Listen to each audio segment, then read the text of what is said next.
With Thanksgiving right around the corner, Flash's Fighting Hunger is hosting a campus-wide food drive to help fight food insecurity. Thanksgiving is getting closer by the second, but could this break cause a rise in COVID-19 cases on campus? Our reporter has more on this coming up. The Kent State men's basketball team has their first home game of the season. I've got the preview of what Kent State needs to do to get the win. And you're a wizard, Harry. See how the actor felt about it being the 20th anniversary of the iconic movie Harry Potter.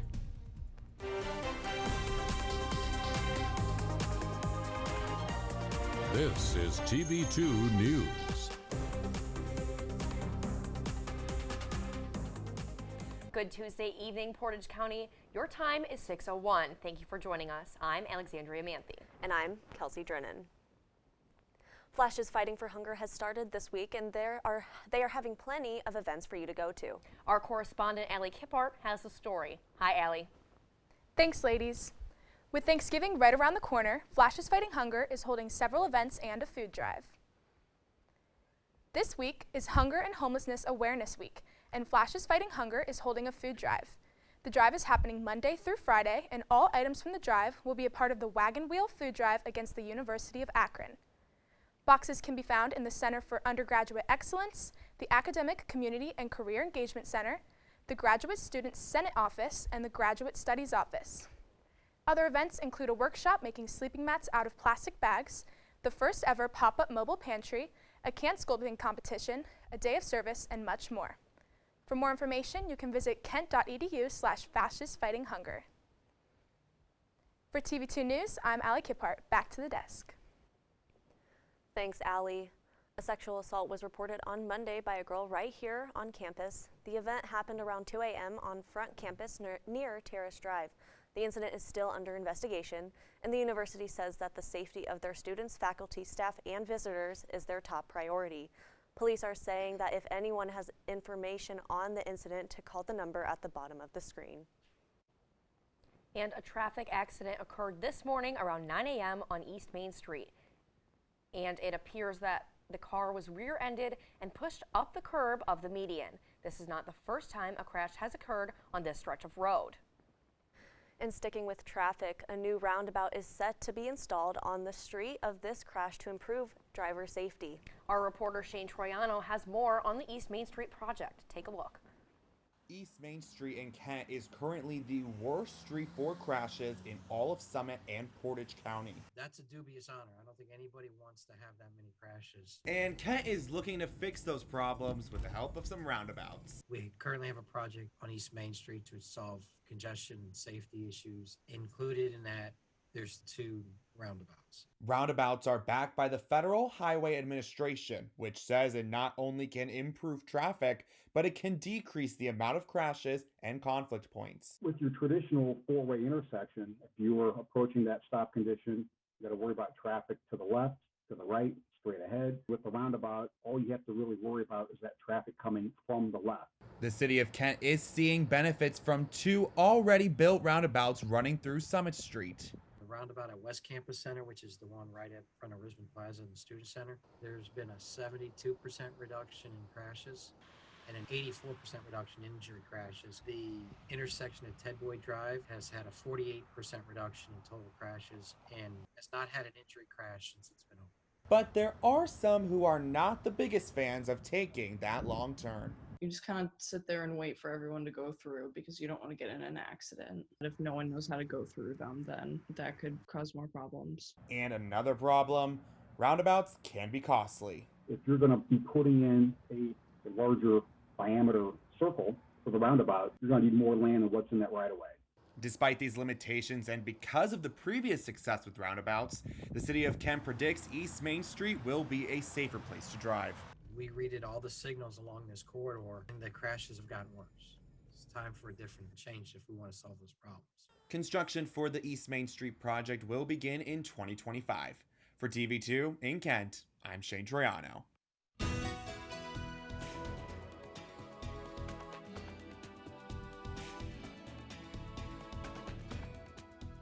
Good Tuesday evening, Portage County. I'm Nathan Welsh with your weather forecast. Now, right now in Kent, it is 43 degrees with a dew point at 31. That gives us a humidity at 61%. We got winds from the east at 2 miles an hour and visibility out to 10 miles. Now, as we look across northeast Ohio, we have pretty similar temperatures, again, just within 2 degrees really. And as we look across the rest of Ohio, we have temperatures, of course, as it always goes, getting hotter down south, all the way to 59 in Cincinnati. And of course, up here, we got 44 in Steubenville at our coldest. So there's a wide range around Ohio, as I'm sure you know if you live here, it's always like that. Now tonight, it's going to be cloudy, got a 50% chance of rain, 40 degrees, sunset's already passed, of course. But yeah, it's just going to be a nice chill fall night, clouds rolling in, and a little sneak peek into the rest of the week. They're kind of going to stay. Now stay tuned. I'll have that 7-day forecast and more after the break. Thanks, Nathan. As Thanksgiving break and the holidays are just around the corner, many Kent State students are traveling home to spend time with their families. With this traveling and potential large gatherings, some are worried of a potential COVID-19 surge. Our reporter Austin Rupert has more. Hi, Austin. Thanks, guys. With the holiday season approaching, some students are concerned about possible COVID-19 spikes. With Thanksgiving break quickly approaching, many students are excited for a welcome break. But with COVID-19 cases on the rise throughout the United States and students preparing to return home and travel for the holiday, many believe there's a possibility for a spike upon returning to campus. It really depends on whether or not people are going out a lot and whether or not they're being safe. I think it's probably likely for any sort of break that people are going home, especially back to their hometowns if they're not close. I do potentially think we could see a spike just because of all the traveling and people seeing new people that they haven't seen in a while. I think that COVID is a rapidly spreading virus, and I think that now the booster shots are out. They're shown to be more effective with a booster than not, and even if you have the vaccine, you can still get COVID, so you still need to be careful. Even with the concern for Thanksgiving break, students are hopeful for the spring semester. Effective December 20th, the university has announced a mandatory vaccine requirement. Some students believe this could help further prevent the spread of COVID-19. I think it's a step in the right direction. Obviously, there's people who are hesitant about vaccines, but that's more of people not knowing what the vaccines do and what they are. They're just trying to keep everyone safe. I think some people have issues with their privacy. Personally, I don't really mind it, but some other people might. Reporting from the Franklin Hall studio, I have been Austin Rupert, TV2 News. Thanks, Austin. A woman who assaulted fast food workers back in June has resurfaced as she is set to possibly go to trial soon. The woman had assaulted McDonald's employees after they said they couldn't fulfill her order. The 44-year-old woman jumped behind the counter and threw food and punches at the workers before being handcuffed by officers. The court day had been previously set back because of the woman contracting COVID-19 in September. And the public is invited to hear about Portage County's policing efforts. A meeting will take place via Zoom from 7 to 8:30 p.m. on November 18th. A panel of local police chiefs, including Kent, Ravenna, and Streetsboro, will answer questions about their policies and challenges and describe their community efforts. This educational event is co-sponsored by the Portage County NAACP, American Civil Liberties Union, Portage County Action Team, and the Kent League of Women's Voters. The jurors in the Kyle Rittenhouse trial have a big decision to make as a verdict is expected soon. And nervous about getting a needle in your arm? Stick with us to find out what company is planning to change the way they are administering their vaccine. Hayden, I can't speak. Who's going to do the commercial if I can't speak? I mean, I think the obvious decision is that I'm going to be the voice. I am, an ex-theater major. Whatever, an ex-theater major. I am a theater major. I have a theater performance minor. Mine is just as important. I bring the entertainment to this show, so go ahead. Obviously it should be me, cause ain't nobody as fierce as I am. Oh, no. It should be me, because I'm a freshman. And obviously freshmen are more important, right? No, it should be us, because we're the oldest. Exactly. And we have Andy Joe. Hello.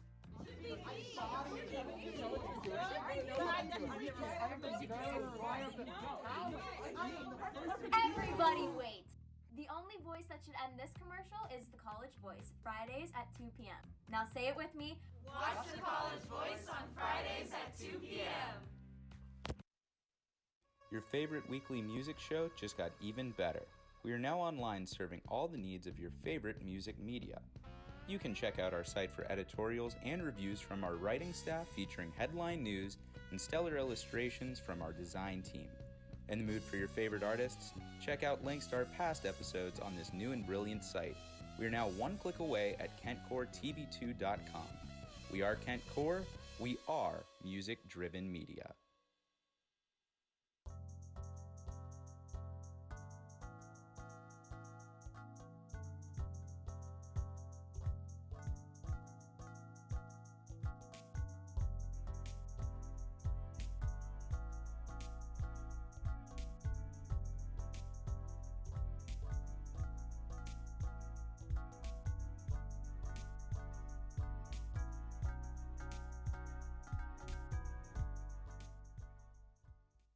Kent State's most generous annual tradition, Giving Tuesday, is here. Golden Flashes are known for giving back, and this month, your generosity goes even further with matching gifts, incentives, and challenges. Join in by supporting the fund that matters most to you. At Kent State, what sets us apart is how we come together. Welcome back. President Joe Biden met with Chinese officials late last night for the first time as president. This comes as the president signed a historic infrastructure bill into law yesterday. TV2's Kennedy Webb-Glenn has more details on what is next for the administration's agenda. Hi, Kennedy. President Joe Biden virtually met with People's Republic of China's President Xi Jinping yesterday to discuss the tension that has become the nature of our two countries. The two leaders discussed issues including areas where their interests both align and diverge. Biden continues to raise his concerns about human rights and some of China's practices. Biden explained his intention to protect working Americans and industries from China's unfair trade and economic processes. The two leaders also spoke about the existential nature of the climate crisis to the world and the important roles the U.S. and China play. Biden wants to pay particular attention to them taking measures to gain more global energy supplies. Both leaders also discussed the need to ensure that competition does not result in conflict. The provisions in the bill are about children learning, parents earning, and that means with universal pre-K and child care, with home health care, with child care tax credit, and all the rest. House Speaker Nancy Pelosi is warning there won't be a Thanksgiving break for members of Congress until the House passes the second portion of President Biden's agenda, known as the Build Back Better bill. According to Democratic lawmakers, the bill will create millions of good-paying jobs, enable more Americans to join and remain in the labor force, spur long-term growth, and set the country on course to meet its clean energy goals. Pelosi and other top Democrats in the House say they anticipate the vote to happen before the weekend. We will stay tuned in for that. I have been Kennedy Webb-Glenn reporting from Franklin Hall, TV2. Back to you at the desk. Obviously, this is a very concerning incident for the city, as well as for this nation. I think we're seeing it's a public health crisis, really, when we think about gun violence anymore. There's a violence crisis across the nation right now, and so I think we all need to pay attention. 6 teenagers were wounded in a shooting near a high school in Colorado as of yesterday. Police said that the shooting occurred around 1 p.m. in Nome Park, which is across the street from Aurora Central High School. Aurora Police Chief Vanessa Wilson said initial evidence suggests that the suspects were on foot while others may have been in a vehicle. She said there were multiple shell casings of different calibers at the scene. The Aurora Police Department is asking for any information as the incident is investigated. And Kyle Rittenhouse's fate is now in the hands of the jury. 7 women and 5 men were selected for the jury, and most of the jury members are white. The jurors are debating on whether Rittenhouse fired at the men in self-defense or was acting as a vigilante. If charged for murder, he would face life in prison. The National Guard is planning to be there in case of people being upset with the verdict.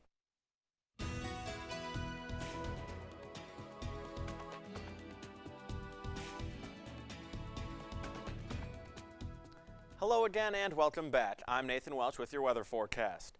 Now, next weekend is Thanksgiving, so I have a little bit of a presentation for you guys. On Tuesday and Thursday, we really only going to be getting up to a 23% chance of precipitation, which will be good for our traveling home for the break. However, there's going to be possible snow coming in the later part of the weekend, 38% chance on Sunday, so I'd be a little more careful on your traveling getting back here to Kent.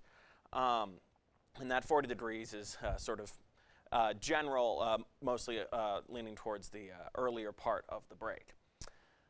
And looking into tonight, we have temperatures just around 38 mostly. It's fluctuating around 40, and clouds rolling in, as I mentioned earlier. And as we look into tomorrow, those clouds are going to be sticking around. Although it's going to be getting up to 62, which is a bit of a nice change of pace for what we've been seeing these past couple days. Speaking of which, we have the 7-day forecast, which is almost all clouds, except for Tuesday here. And yeah, so on Thursday we're going to be seeing some rain, and that is rain. That low of 28 is going to be later in the night. That's going to be in the morning, that rain. And then our next rain showers are going to be Sunday and Monday. And that Monday, that's going to be a nice mix, possible snow in there again. As the snow is melting, it's going to be getting replaced in about a week or so. And then we're definitely going to be seeing it more and more as we get closer and closer to winter. And as it does get closer to winter, with snow and these colder temperatures, I would start dressing accordingly. While you're on break, I'd go grab some jackets and hats and boots and gloves and whatnot. Anyways, I've been Nathan Welsh. Thanks, Nathan. Pfizer is planning on creating a COVID pill to be sold cheaply in poor countries. The pill is needed mostly in places where very few people have had the opportunity to get vaccinated against COVID-19. The trial Pfizer did with the pill was shown to be very effective in high-risk unvaccinated volunteers. This pill allows it to be taken home and is much easier to distribute than the actual needle. The Kent State men's basketball team has their first home game of the season. I've got the Flash's keys to success when we return.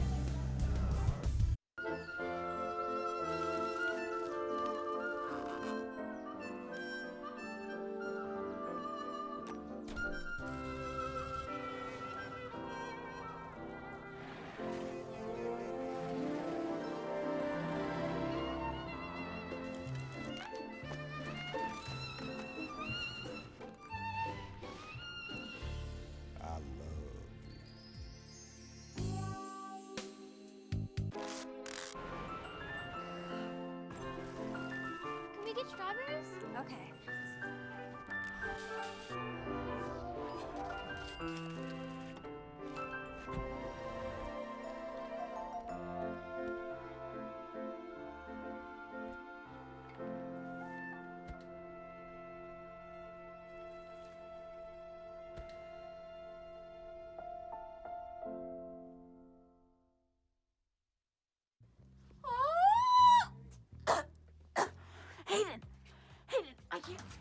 I can't speak. Who's gonna do the commercial if I can't speak? I mean, I think the obvious decision is that I'm going to be the voice. I am, an ex-theater major. Whatever, an ex-theater major. I am a theater major. I have a theater performance minor. Mine is just as important. I bring the entertainment to this show, so go ahead. Obviously, it should be me, because ain't nobody as fierce as I am. Oh, no. It should be me, because I'm a freshman. And obviously, freshmen are more important, right? No, it should be us because we're the oldest. Exactly. And we have Andy Joe. Hello.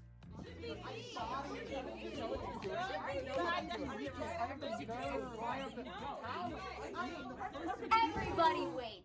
The only voice that should end this commercial is the College Voice, Fridays at 2 p.m. Now say it with me. Watch the College Voice on Fridays at 2 p.m. Kent State's most generous annual tradition, Giving Tuesday, is here. Golden Flashes are known for giving back, and this month, your generosity goes even further with matching gifts, incentives, and challenges. Join in by supporting the fund that matters most to you. At Kent State, what sets us apart is how. And now, your TV2 Sports Report.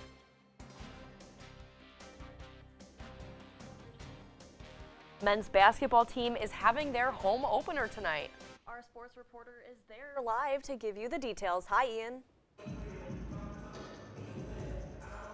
Hi guys, as you can see I am inside the MAC to preview the Kent State men's basketball team home opener and the first with fans since 2019. The men will be looking to get into the win column for the first time this year after they dropped their first game of the season against Xavier University 73-59. The Flashes led after the first half 36-31, but a strong second half from the Musketeers, outscoring Kent 42-23, led to the defeat. Kent State shot just 35% from the field and 36% from three, as well getting out-rebounded 43-25. Redshirt junior Sincere Carey led all Flashes with 18 points and 4 assists. Other Flashes in double figures were Justin Hamilton with 13 points and Giovanni Santiago with 10. The Flashes will look to lean on these three scorers to get the job done tonight. The last time the Flashes and the Yale men faced off was in 2018, and Kent State won 71-48. Oberlin College started their season 2-0 with wins against Waynesburg University and Alma College. The Yale men have two big men from Montenegro that could cause some issues for the Flashes. Dmitry Radostinevich is averaging 17 points, and Dadre Odasevich is averaging 11 points per game so far in this young season. And with all that being said, I have Kent State winning 65-45. Keys to the game for the Flashes will be make sure they can hit their shots from the field. As I mentioned, the men were up in the last game in the half, but were unable to make their shots in the second half to get the win. As well, the Flashes missed just one free throw in the previous game, and if they can get to the line even more today, they will be able to get the job done. And of course, Oberlin, the Flashes can limit the 2 stars for Oberlin. Kent State should win with ease. And sticking in the basketball world, the Cavs have been hit by the injury bug. After losing last night to the Celtics at home 98-92, a report came out today that rookie forward Evan Mobley will be out 2 to 4 weeks with an elbow sprain. Mobley was looking like one of the best, if not the best rookie in the class through 15 games, but he will have to sit out several weeks now. Mobley shot 0 for 11 in the game, and many like myself wondered why he couldn't make a shot, and the report earlier today helps make some sense of the rough shooting night. The Cavs will be back in action tomorrow at 7:30 p.m. in Brooklyn, but will be without Colin Sexton, Jared Allen, Mobley, and potentially Kevin Love. That is all I have for sports for today. From inside the Mac Center, I'm Ian Herrmann. Back to you guys at the desk. And book and movie lovers are celebrating their favorite character that lives under the stairs.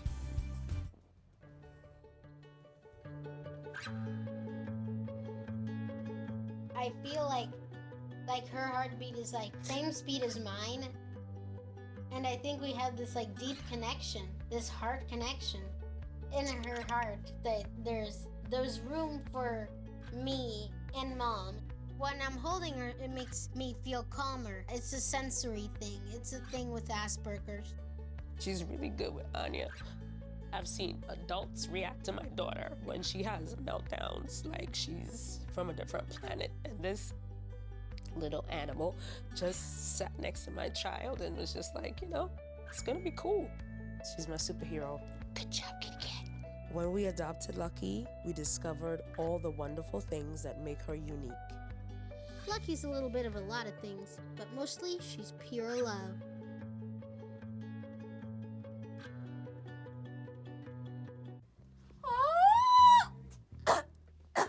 Hayden, I can't speak. Who's gonna do the commercial if I can't speak? I mean, I think the obvious decision is that I'm going to be the voice. I am, an ex-theater major. Whatever, an ex-theater major. I am a theater major. I have a theater performance minor. Mine is just as important. I bring the entertainment to this show, so go ahead. Obviously, it should be me, because ain't nobody as fierce as I am. Oh, no. It should be me, because I'm a freshman. And obviously, freshmen are more important, right? No, it should be us because we're the oldest. Exactly. And we have Andy Joe. Hello.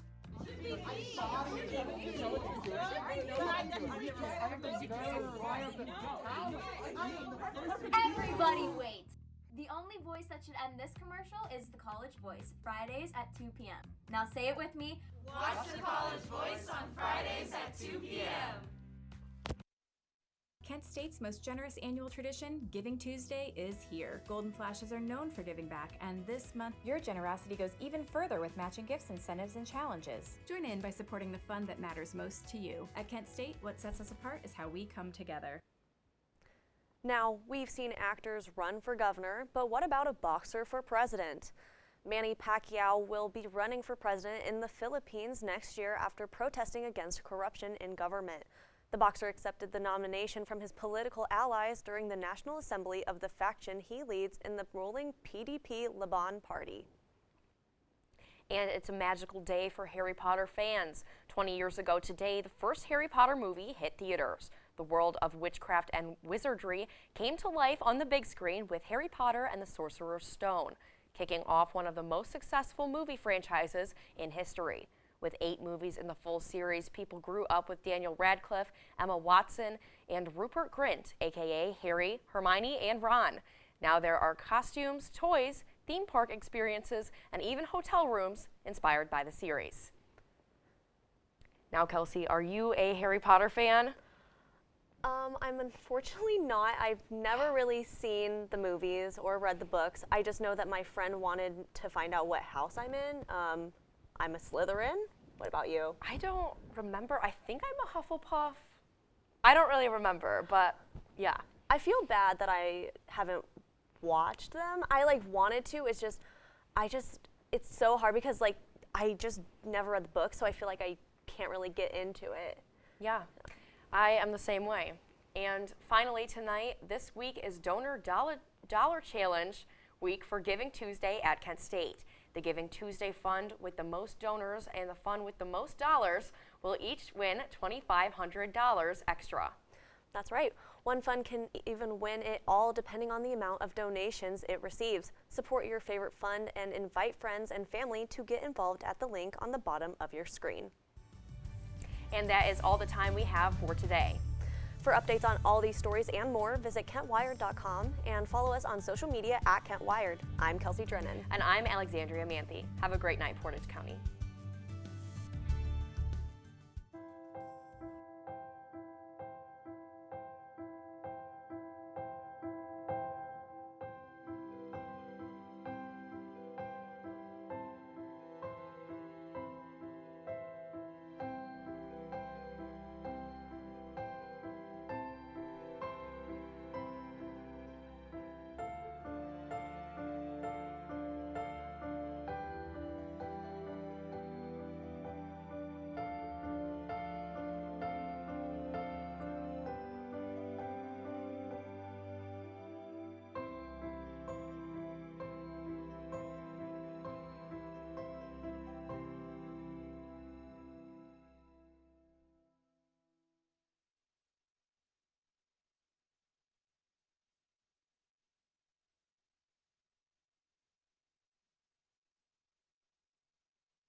Your favorite weekly music show just got even better. We are now online serving all the needs of your favorite music media. You can check out our site for editorials and reviews from our writing staff featuring headline news and stellar illustrations from our design team. In the mood for your favorite artists? Check out links to our past episodes on this new and brilliant site. We are now one click away at KentCoreTV2.com. We are Kent Core. We are music-driven media.